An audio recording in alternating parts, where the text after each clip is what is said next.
Ok, vamos a comenzar. Entonces, el día de hoy vamos a ver Photoshop, vamos a ver una rápida introducción y nos vamos a enfocar en el ejercicio de taller de Photoshop 1. Entonces, el resultado que esperamos para este taller es una imagen muy parecida a este, ¿no?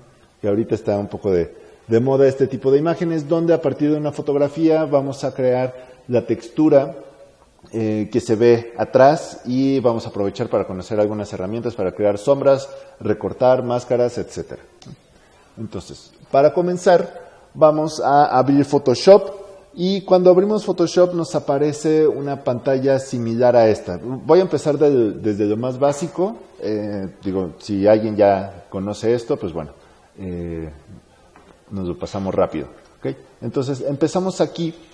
Cuando nosotros le damos clic a crear nuevo en este botón o en File, New, nos aparece esta ventana donde nosotros vamos a poder seleccionar el tipo de documento en el que vamos a estar trabajando. Todas estas propiedades se pueden modificar después, ya que esté una vez abierto el documento, pero lo mejor es definirlas desde este comienzo, ¿no? Entonces nosotros vamos a trabajar una ilustración que va a ser para web, ¿no? Ese va a ser nuestro propósito. Entonces, con base en eso, nosotros tenemos que definir ciertos parámetros.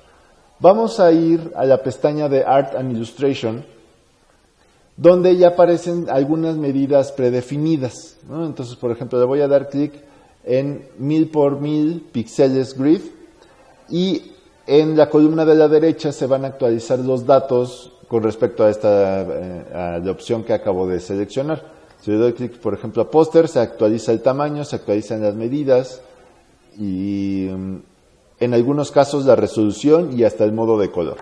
Okay. Entonces le voy a dar clic en la opción de 1000 por 1000 y voy a explicar la parte de la columna derecha, ¿no? Lo primero que vamos a hacer es escribir el nombre del ejercicio que vamos a realizar. En este caso va a ser Taller 1 Photoshop. Ya que tenemos el nombre, nos aparece opciones de tamaño del área de trabajo en la que vamos a estar manipulando nuestra imagen, ¿no? Tenemos el ancho, tenemos el alto y tenemos la unidad. Entonces, si damos clic a la unidad, podemos ver las diferentes opciones que tenemos. Como vamos a trabajar algo para web, lo vamos a dejar en píxeles. Si estuviéramos trabajando algo que fuera a imprimirse, podremos, lo más recomendable sería cambiar a pulgadas, centímetros o milímetros. Picas y puntos son unidades básicamente para diseño editorial, o bueno, es donde se utilizan de forma más común, ¿no? Entonces, si estuviéramos haciendo una ilustración que fuera, que se necesitara para un libro, ahí sí a lo mejor convendría usar alguna de estas dos, pero por lo pronto, píxeles nos va a ser suficientemente óptimo para este caso, ¿no?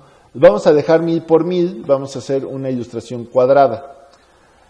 Después vienen los campos de orientación. En este caso, como es cuadrada, pues da lo mismo, ¿no? De hecho, ni siquiera puedo seleccionar la otra. Pero si, por ejemplo, cambio el tamaño de 800 de ancho por 1000 de alto, ahí sí ya se queda definida la orientación vertical. Si le doy clic a la orientación panorámica, se van a invertir estos tamaños y entonces el más grande va a quedar en el ancho y más chico en el alto. Voy a regresarlo a 1000 por 1000. Después viene una opción que dice Artboards. Si lo activo, voy a poder tener diferentes áreas de trabajo. Es decir, en Photoshop antes solamente se podía tener un lienzo o un área de trabajo por archivo. Ya con esta opción, de las últimas versiones de Photoshop, ya se pueden tener varias páginas dentro de un mismo archivo. Ahorita vamos a querer solamente uno, entonces voy a desactivarlo para que nada más haya un área de trabajo. Sobre la resolución se refiere a cuántos píxeles hay en la imagen en un tamaño, ¿no? Es decir, aquí viene la relación. Nosotros vamos a estar trabajando en píxeles sobre pulgada y entonces la resolución indica que hay 300 píxeles por cada pulgada. Esto quiere decir que tiene una muy buena calidad. Si nosotros vamos a trabajar imágenes en digital, por ejemplo, para proyectores, o sea, para hacer una presentación que se va a proyectar justamente, la resolución óptima sería 72. Esto va a definir por completo el tamaño, porque no es lo mismo tener 1000 píxeles a 72 píxeles por pulgada que tener 1000 píxeles a 300, ¿no? Entonces, el tamaño final de la imagen, digamos, si lo queremos imprimir, si lo queremos pasar a otro medio, va a depender de estas dos cuestiones, del tamaño, del número de píxeles y de la resolución.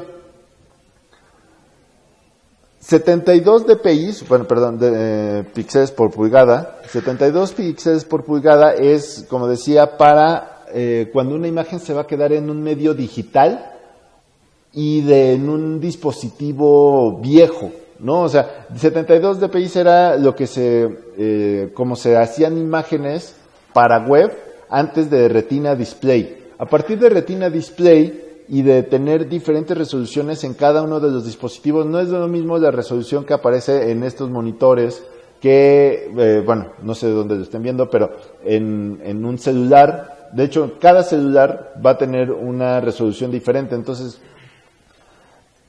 lo ideal es dejar la resolución a 150. Con eso abarcamos un rango amplio de resoluciones y se va a ver bien casi en cualquier dispositivo, ¿no? Porque sí, hay, sobre todo ya los Retina Display tienen resoluciones bastante altas, pero con hacer una imagen a 150 dpi se va a ver bien. Si nosotros fuéramos a imprimir un libro en técnicas de impresión como offset, necesitaríamos hacer las imágenes a 300, ¿no? Entonces, ahí depende mucho para qué lo vayamos a usar, el tipo de resolución que debemos definir en nuestro documento. Ahorita, repito, lo vamos a dejar a 150 dpi. Y después viene la opción de modo de color. De modo de color vienen varias opciones, ¿no? Entonces, bitmap es cuando cada píxel va a guardar el color exacto de la imagen, ¿no? Esto por lo general se usa cuando realizamos GIFs de baja calidad, donde debemos guardar como una pequeña gama de colores y debemos asegurar que cada uno de los píxeles tenga el color preciso que nosotros queremos. Escala de grises, pues solamente vamos a tener un canal, vamos a tener el canal gris, el canal negro, y la gama de grises se va a definir en qué tanto negro tiene cada uno de los píxeles o no. RGB son colores luz, es decir, RGB lo que hace es definir que cada uno de los colores está compuesto a partir de la combinación de 3 canales, de rojo, verde y azul, ¿no? Que son los 3 canales luz. Si nosotros vemos cualquier pantalla, cualquier proyector, cualquier televisión, va a tener puntitos o cuadritos de estos 3 colores, RGB. Todos los colores van a estar conformados por qué tanto de cada uno de estos canales tiene. Por ejemplo, negro sería 0, significaría que no tiene nada de valor en ninguno de los canales, porque como son canales luz, el negro es como obscuridad, entonces no hay luz, no tiene ningún valor en los 3 canales. Blanco sería, por el contrario, que tiene el 100% en estos 3 canales. Ahorita lo voy a poner de forma práctica para ver el ejemplo, pero el resumen es RGB, lo seleccionamos cuando vayamos a trabajar algo que se quede en una pantalla. Si nosotros vamos a hacer una impresión, una ilustración o cualquier imagen que se va a imprimir, ahí seleccionamos CMYK, que CMYK son 4 canales, cian, magenta, amarillo y negro. Estos 4 canales son las 4 capas, las 4 mallas que se usan en impresión. Muchas de las impresoras actuales ya traen incluso estos 4 cartuchos, ¿no? Uno azul, uno rosita, uno amarillo y el negro.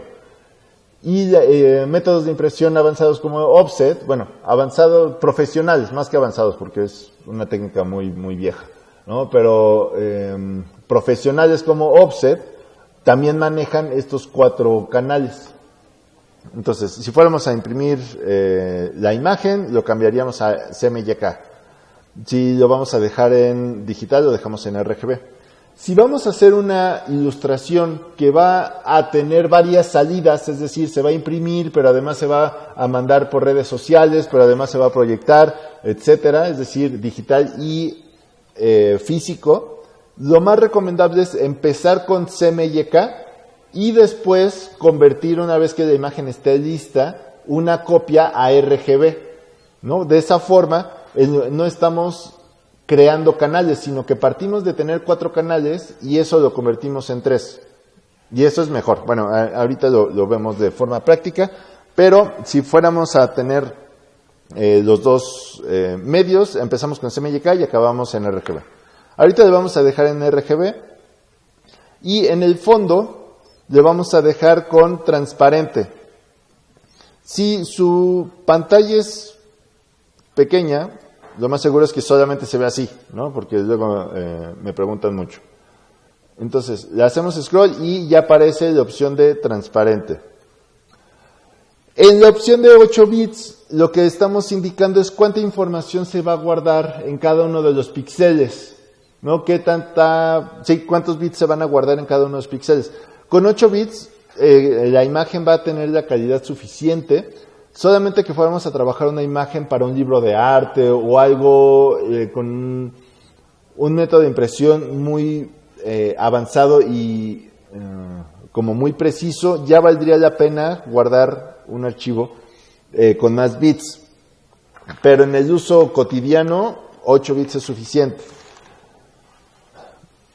Si 16 y 32 bits es de mejor calidad o va a representar mayor información y mejor calidad en las ilustraciones, podremos pensar que es mejor guardarlo siempre así.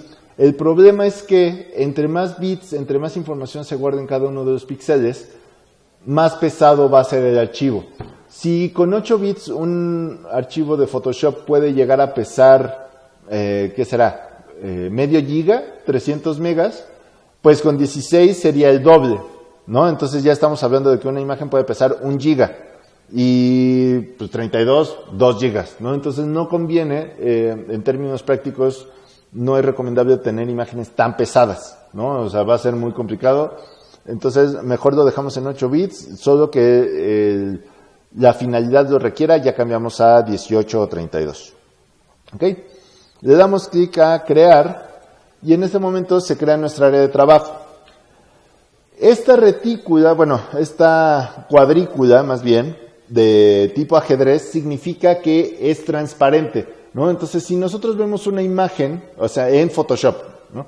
Una imagen que en el fondo tenga esta cuadrícula, significa que esa imagen no tiene fondo. Por ejemplo, un logo, si está recortado y no tiene fondo, pues vamos a ver la imagen del logo, y de fondo vamos a ver esta cuadrícula. Eso significa que no tiene fondo, ¿no? Eso como para empezar. Ahora, para comenzar en Photoshop, siempre lo más recomendable es empezar ordenando nuestra área de trabajo. Nuestra área de trabajo está compuesta por, en general, una barra de herramientas, una barra de control que está aquí arriba y otras barras de herramientas que podemos acomodar en cualquier parte, por lo general van a estar del lado derecho y abajo, ¿no? Entonces, lo primero que vamos a hacer es quitar todas las barras de herramientas que no necesitamos, todas las ventanas de herramientas. Por ejemplo, Timeline no lo necesitamos. Nos vamos a quedar ahorita solamente con... ¿dónde está? De hecho, no está aquí. Las ventanas se pueden gestionar, se pueden abrir desde el menú de Window. Entonces, en el menú en la parte superior en Window, nos van a aparecer todas las ventanas de herramientas que tenemos a nuestra disposición. Cuando entremos a Illustrator vamos a ver que mucha de esta lógica es igual, ¿no? Entonces también las ventanas de herramientas también están en este menú. Ok, entonces necesitamos layers o capas, no sé en qué idioma lo estén viendo, pero vamos a quedarnos con layers, vamos a quedarnos con color, vamos a quedarnos con history.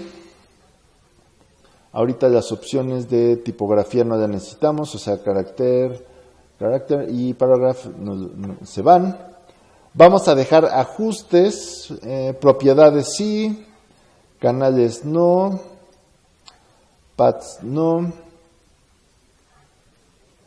learn no, library no, y info.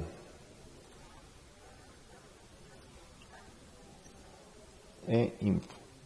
Estas ventanas de herramientas se pueden arrastrar dándole clic en el nombre de la pestaña y moviéndola de un grupo a otro o sacándola, y una vez que está fuera aparece el botón el tachecito para cerrar esa ventana, ¿no? Entonces de esa forma podemos ordenar, abrir y cerrar ventanas. Si queremos que nuestra ventana, nuestra barra principal con ventanas de herramientas quede siempre a la derecha, es decir, que no esté flotando como es mi caso en este momento, le damos clic en la pestaña superior y la arrastramos a la derecha o abajo, todo depende de donde quieran. Bueno, puede ser izquierda, abajo o derecha, y va a aparecer ese resplandor azul, y en ese momento, al soltar, va a quedar fija la ventana en ese lado. Entonces repetimos, nos quedamos ahorita con color, history, info, layers, property y adjustments, que son las capas, las ventanas de herramientas que vamos a estar utilizando para este ejercicio. Es muy importante que esta barra, la que está a la izquierda, la de herramientas, esté siempre visible. Puede estar en una o dos columnas. Eso se cambia dándole clic en el botón con estas flechitas que aparecen en la parte superior. Y que aparezca esta barra superior. La barra superior es la ventana de Options y Tools es la que aparece aquí a la izquierda.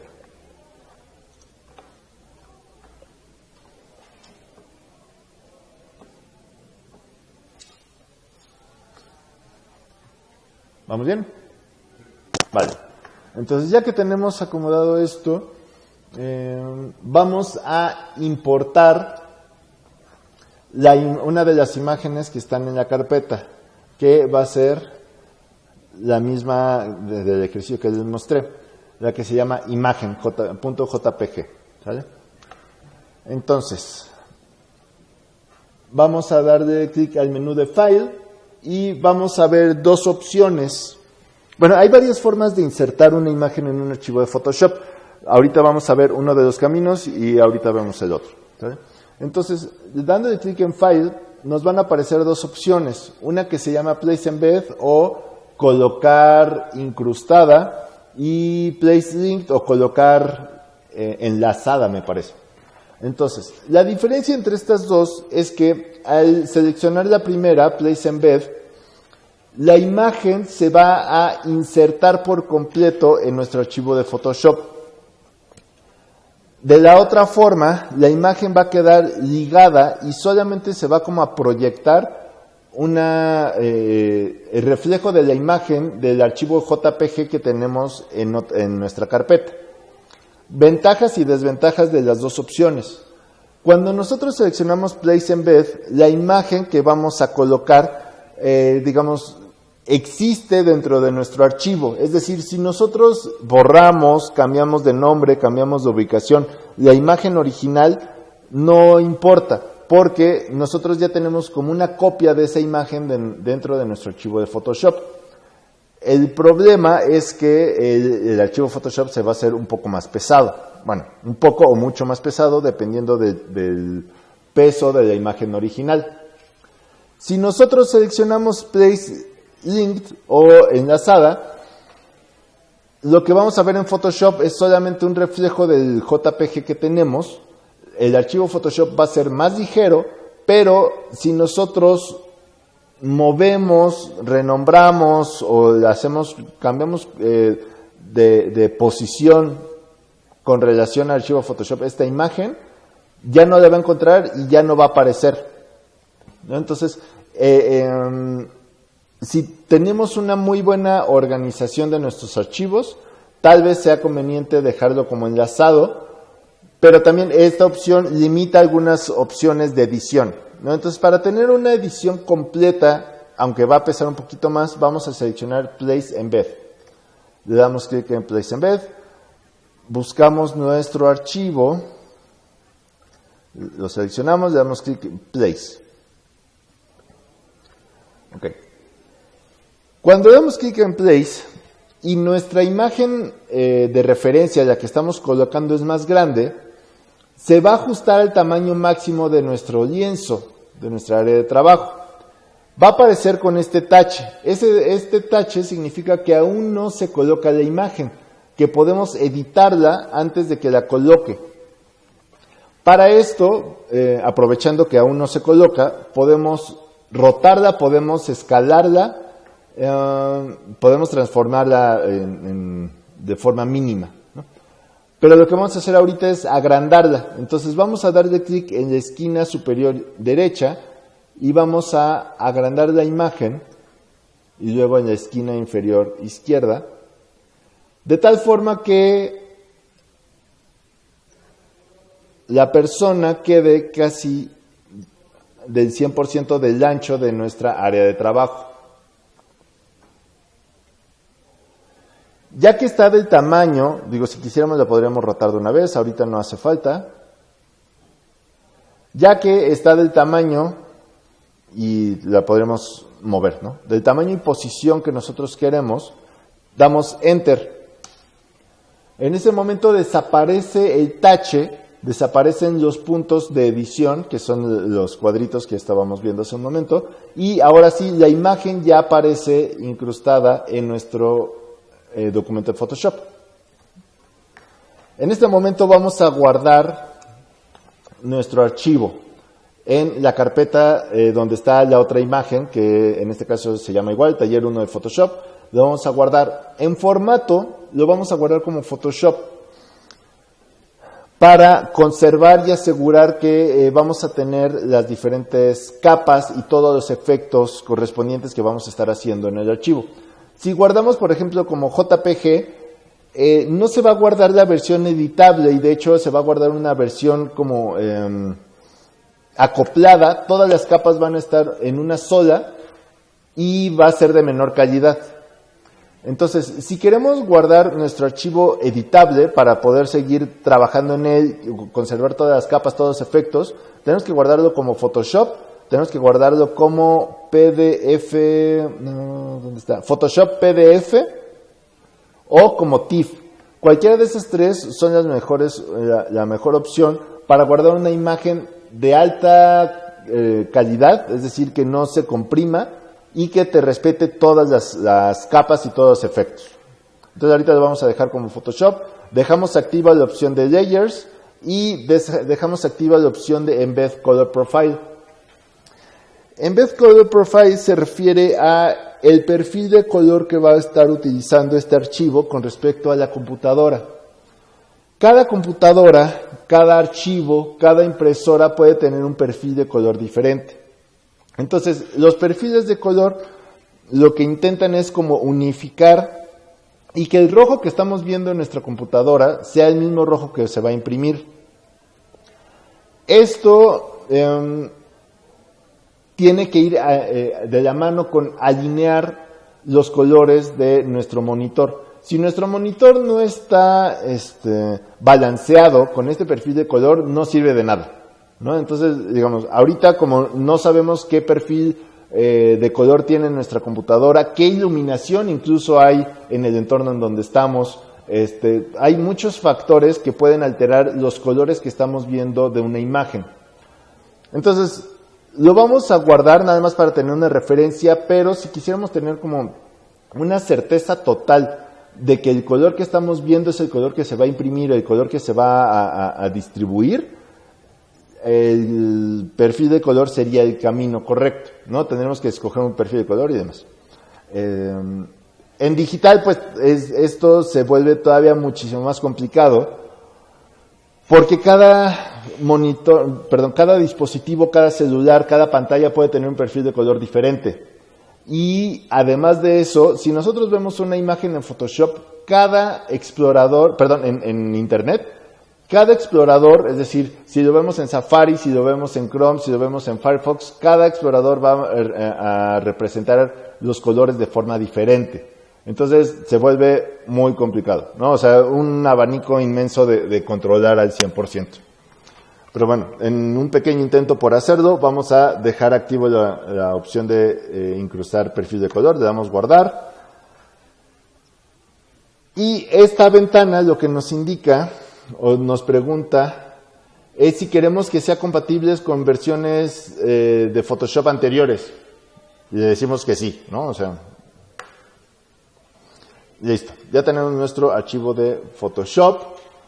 Si me cambio a Finder o al explorador de archivos, veo que dentro de la carpeta ya está nuestro archivo Photoshop, que solamente tiene esto, ¿no? Okay. El otro camino para incrustar una imagen, que es también mucho más fácil, pero bueno, es menos controlado, es seleccionar la imagen directamente en Finder o en el selector de archivos. Nos cambiamos a Photoshop y lo arrastramos al área de trabajo.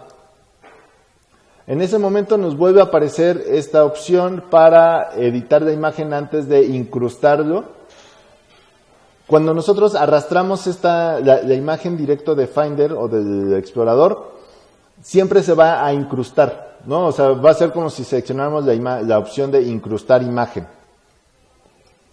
Entonces aquí editamos la imagen y le podemos dar Enter para que la coloque o Escape para que deshaga este último paso y ya no la tome en cuenta.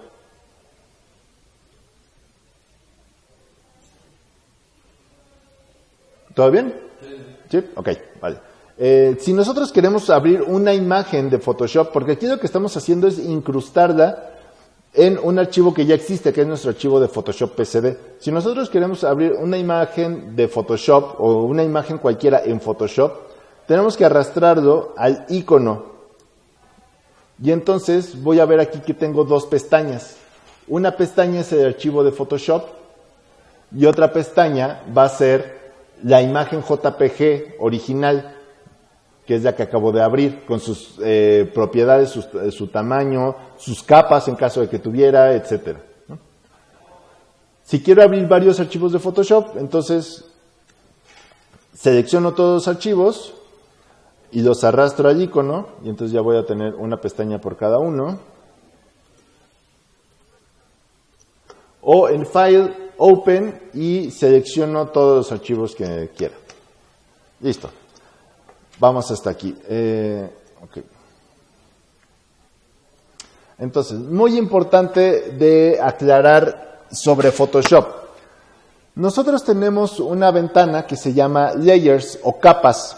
Entonces, todas las imágenes en Photoshop se van a estar acomodando, van a estar distribuidas en capas. Cada capa puede ser una imagen independiente o un segmento de una imagen. A diferencia de Illustrator, que ya lo veremos en su momento, en Illustrator podemos tener una capa y en una capa tener muchos elementos. Aquí no. Aquí cada elemento, cada texto, cada raya, cada línea incluso, va a ser una capa. ¿Okay? Entonces, aquí, bueno, si nosotros creamos más elementos, vamos a tener más y más capas. Ok. Listo. Bueno, una aclaración muy importante. Photoshop es un programa de edición de imágenes. Es decir, nosotros vamos a trabajar con imágenes que están en píxeles. Es decir, fotografías básicamente o ilustraciones, pero que si hacemos zoom vamos a ver la retícula de píxeles que conforman esta imagen, ¿no? Entonces todos estos son mapas de bits, mapas que están conformados por píxeles. Si nosotros queremos utilizar texto o gráficos escalables, lo ideal va a ser hacerlo en Illustrator, ¿no? Aquí también en Photoshop tenemos opciones de texto, Pero si queremos que el texto sea lo más nítido posible, lo ideal es poner el texto, por ejemplo, en una ilustración. Si vamos a hacer la portada de un libro, si vamos a hacer cualquier cosa que tenga texto e imagen, hacer la imagen en Photoshop y ponerle el texto y todo lo demás en Illustrator, ¿no? Entonces, por ejemplo, no sé, Diego, el diseñador con el que trabajes, ¿en qué programa lo hace? Trabaja en Illustrator y el Adobe XD. Ok, perfecto. Sí, también depende mucho para el propósito de el diseño de la interfaz que se vaya a estar realizando, ¿no? Por ejemplo, digo, XD o Sketch o Figma son específicos para hacer interfaces, entonces ya están optimizados y seguramente si usa iconos o algo que desarrolla en Photoshop, bueno, que sean mapas de bits, los hace primero en Photoshop y luego ya los importa, ¿no? Entonces, ese es el mismo caso. Tipografías y demás, siempre en un programa que pueda manejar vectores de manera óptima. Illustrator, Sketch, Figma, XD, ¿no? Aquí nada más vamos a editar las imágenes. Ok, guardamos y... Okay. Entonces, para llegar a un resultado así, lo primero que vamos a hacer es recortar a nuestro snowboarder, ¿no? Para eso vamos a ver varias opciones. Hay muchas opciones para realizar recortes en Photoshop, desde recortes muy básicos, que a veces quedan un poco toscos, pero a veces no importa tanto, hasta recortes muy, muy precisos, sobre todo para ediciones o fotomontajes que se van a ver de gran tamaño y en impresiones muy finas, ¿no? Entonces, ahorita vamos a empezar por las opciones más básicas, que obviamente son las más sencillas, y ya después vamos a ir viendo las demás opciones. Entonces, primer paso, siempre para comenzar a trabajar en cualquier imagen, lo recomendable es crear una copia. En capas tenemos solamente una capa que se llama imagen. La vamos a duplicar para tener siempre un respaldo original, sin edición, sin nada, y otro que es en el que vamos a estar trabajando. Para duplicar una imagen hay varios caminos. Uno es darle clic a la capa que queremos, arrastrarlo al icono de nuevo, que el icono de nuevo es el que es una hoja con la esquina inferior izquierda doblada. Arrastramos la capa a ese icono y al soltarlo se crea una copia. La voy a borrar para explicar otro camino. Le damos clic derecho sobre la capa que queremos y aparece la segunda opción, es Duplicate Layer. Le damos clic y aquí nos pregunta cómo queremos que se llame esta copia. Y entonces va a ser Snowboarder. Le damos OK y ya se crea la copia. El tercer camino es darle clic a la capa que queremos, irnos al menú de imagen, que es donde viene entre imagen, de capa. Sí, en imagen hay una opción de duplicar, pero este nos va a duplicar todo el archivo, ese no lo queremos. En capa también viene la opción de Duplicate Layer, le damos clic y nos aparece otra vez el menú, bueno, la ventana modal para indicar el nombre que queremos de la copia. Aquí voy a poner cualquier nombre, le damos OK y ya nos crea esa otra capa. Esta la voy a borrar. Para borrar una capa, la seleccionamos y le damos clic al botón en el teclado de Backspace o la arrastramos al bote de basura. ¿Ok? Vale, comencemos. Entonces, la capa de imagen la vamos a bloquear y la vamos a ocultar. Esto para no estar editando, moviendo ni nada y que no se vea, ¿no? Entonces, para bloquearla, la voy a seleccionar y le voy a dar clic al icono del candado que aparece aquí arriba. Entonces, doy clic al candado y después de eso le doy clic al ojo que está a la izquierda de la miniatura. Le doy clic ahí y entonces ya no se va a ver. Si yo estoy trabajando con muchas capas y quiero ocultar alguna capa, le doy clic al icono de ojo. ¿Vale? Entonces, vamos a estar trabajando sobre la capa de Snowboarder y vamos a utilizar las opciones de lazo.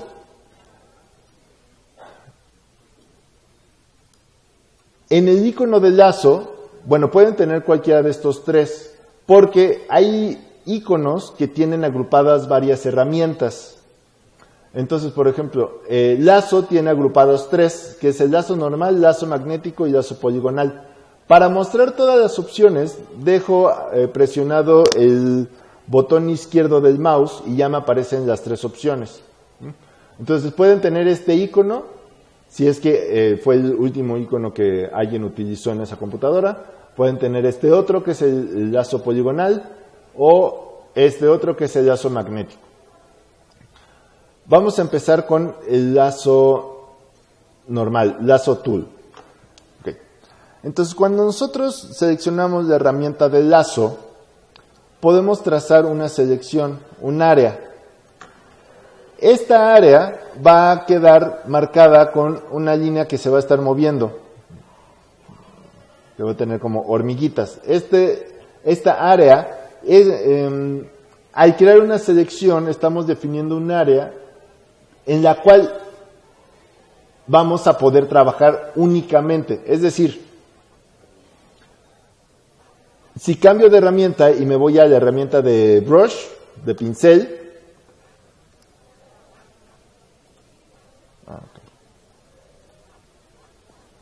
no voy a poder pintar más que en la parte interior, en la parte definida de nuestra selección. ¿Okay? Ahorita, al intentar usar la herramienta de brush, me aparece, el mouse se convierte en este icono de tache. Eso quiere decir que necesito rasterizar la imagen, convertirla en un archivo que pueda editar. Entonces, simplemente le doy clic para intentar pintar y me va a aparecer esta leyenda, ¿no? Que este es un objeto inteligente que necesito rasterizar para poder continuar. Entonces le doy OK y ya lo rasteriza. Si se dan cuenta, aquí en la ventana de capas, la original tiene este iconito que significa que es un objeto inteligente, es decir, que puede editar en otro programa. Y el Snowboarder ya no. Eso quiere decir que ya es una capa nativa de Photoshop, o sea, una capa que podemos editar por completo en Photoshop.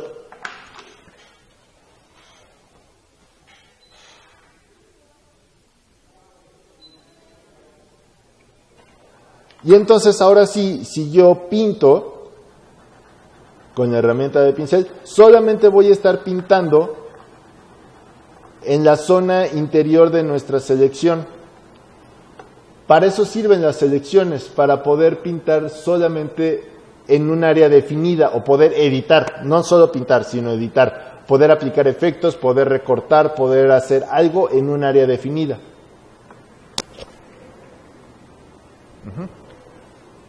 Entonces, nosotros vamos a tener que hacer una selección del contorno del Snowboarder para poder quitarle el fondo. Vamos a hacer este mismo proceso, pero al revés. Ok, entonces, para deshacer esto último que acabamos de realizar, vamos a cambiar a la ventana de History. En la ventana de History vamos a ver que está el historial de todas las acciones que hemos realizado. La última, la que está hasta abajo, es Brush Tool. Bueno, en mi caso, ¿no? Tal vez tienen un poco más de acciones. Brush Tool, pues es esta acción de pintar. Rasterize Tool es la acción que realizamos antes en la que convertimos la capa. ¿Está muy frío? En la que convertimos la capa en una imagen que podemos editar. Y Lazo Tool fue la selección de este lazo, etcétera. ¿No? Entonces, si queremos regresarnos, deshacer alguna de las acciones que acabamos de realizar, simplemente le damos clic al paso que queremos y se va a regresar el archivo a ese punto. Una vez, bueno, eso es el equivalente al control Z de cualquier documento, ¿no? Pero en Photoshop, control Z no me va a regresar pasos atrás, simplemente me va a regresar al último. Ya está aquí. Ok, a ver. Bueno, ok. Les explico esta parte. Normalmente en Photoshop, a lo mejor aquí, porque estos comandos se pueden cambiar, se pueden personalizar. En el menú de Edit vemos 3 acciones, que es Undo, Redo y Toggle, ¿no? Por lo general en Photoshop, digo, a menos de que aquí lo hayan personalizado, hasta la última versión, o sea, la versión anterior, para hacer Undo, teníamos que dar Command Option Z, ¿no? Para regresar pasos más atrás. Si nada más presionábamos Command Z, íbamos a estar saltando del último paso a uno antes y regresando. Íbamos a estar nada más como cambiando entre estos dos. Entonces, hay que ver en el menú de Edit cómo tienen configuradas estas opciones. Si Undo State Change está como Command Z, pues normal, con Command Z pueden regresar N pasos, ¿no? O sea, pueden regresar todo hacia atrás.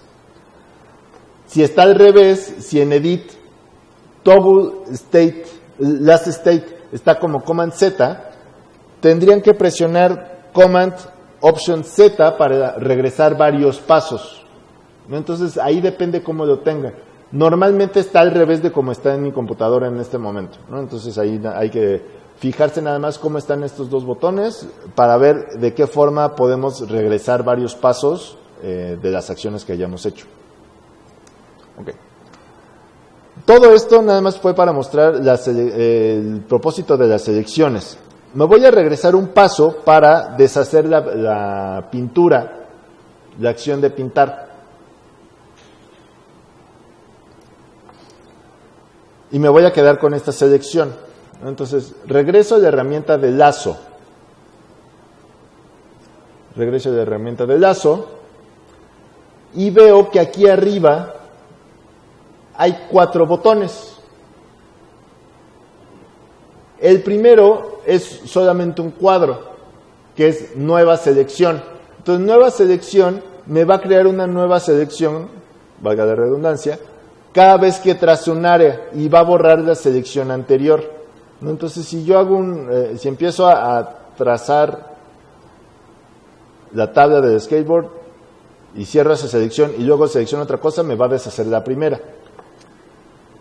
El segundo botón es agregar selección. Entonces, si ya tengo una selección y trazo otra área, mi selección va a ser la suma de esas dos áreas, ¿no? O sea, va a fusionar las dos áreas de selección.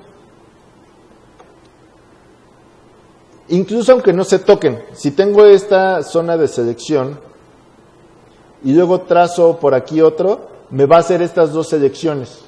Las dos se van a conservar. El tercer icono es para restar. Entonces, me pasé de una selección, dibujé un pedazo que no me correspondía y me salí. Entonces, utilizo el tercer icono, abarco el área que quiero quitar y ya la elimina. Y el cuarto es intersección. Entonces, a partir de la selección que yo tenga, si trazo un área, lo que va a quedar es solamente la zona donde se intersectaban.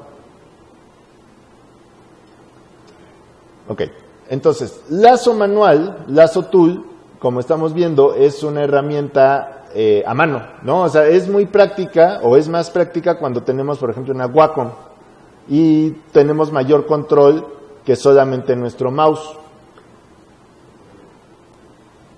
Para poder utilizarlo de mejor forma o más controlada, podemos utilizar el lazo poligonal. Que el lazo poligonal me va a trazar líneas rectas y lo único que tengo que hacer es darle clic en los vértices, los ángulos donde quiero que el polígono doble, ¿no? Entonces, si quiero trazar una selección con muchas líneas rectas, lo ideal pues es el lazo poligonal.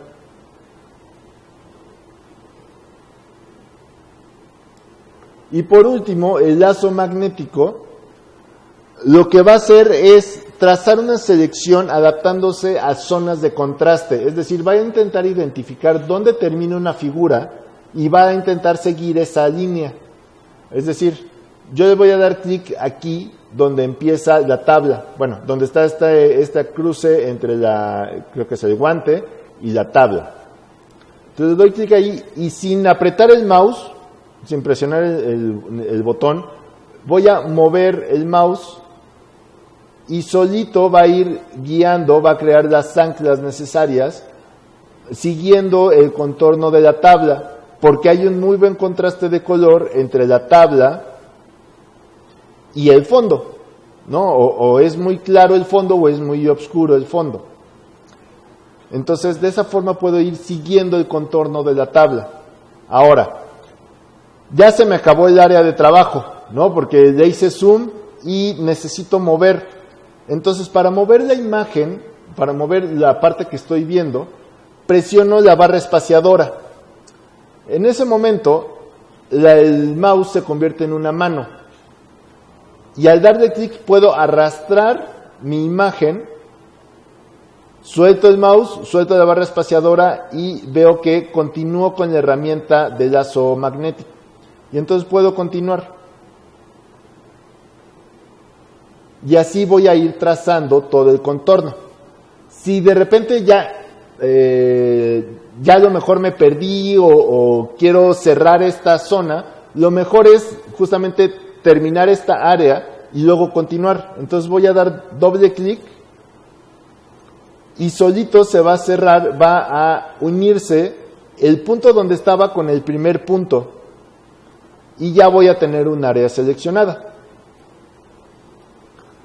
Entonces, para agregar una nueva zona de selección, debo de tener el segundo icono en la parte superior para agregar selecciones, ¿no? Entonces, ya tengo esta zona de selección.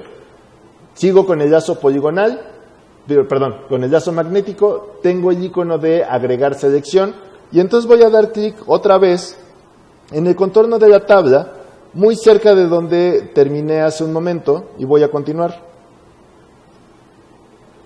Si me salgo, lo mejor es continuar y ya después con la tercera herramienta, la herramienta de eliminar, voy a borrar de ese pedazo que me salí. O si de repente me fui muy por adentro, también continúo y ya después ajusto esos detalles. Si necesito un nodo o un ancla específica en algún punto y el lazo poligonal, el lazo magnético no lo está detectando, puedo dar clic y entonces me va a crear esa ancla.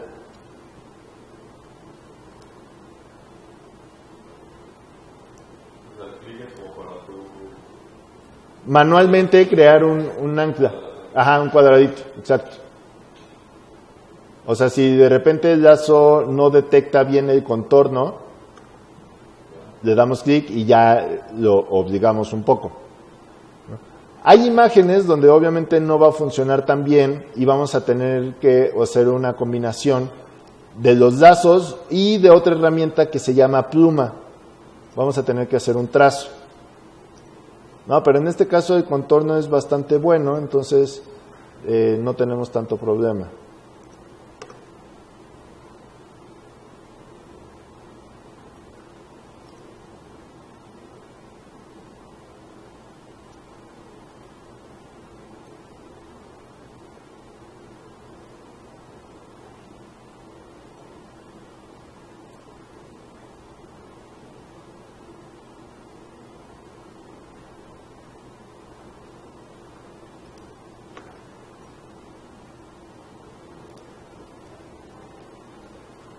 Okay, en este caso que ya pude terminar en general,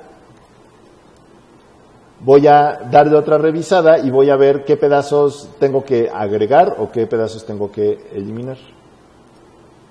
Para hacer zoom, que eso se me olvidó mencionar desde hace un momento, tenemos la herramienta de la lupa. Entonces hay varias opciones para hacer zoom. Si presiono la tecla Z, me voy a cambiar, es el shortcut para cambiar a la herramienta de zoom. Por default, dependiendo de qué tengan aquí arriba, la herramienta de zoom va a ser zoom más o zoom menos. Entonces aquí podemos cambiar entre una y otra. Pero de todas formas, si tengo por default aquí arriba la opción de zoom más y aprieto la tecla de option, cambio mientras tenga presionada la tecla a zoom menos.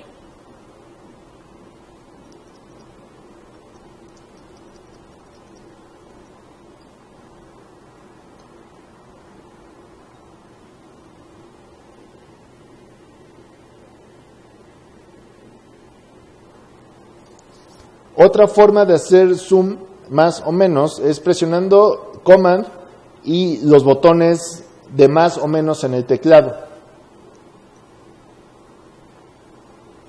Okay.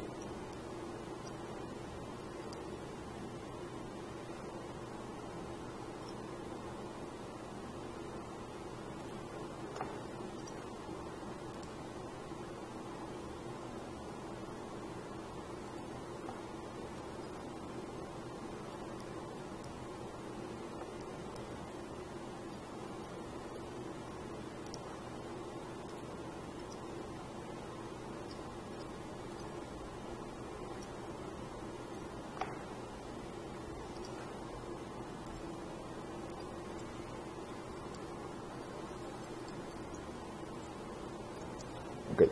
Entonces, ya que está esta selección, voy a guardar y voy a pausar el video para ver dudas y también tomar un pequeño descanso.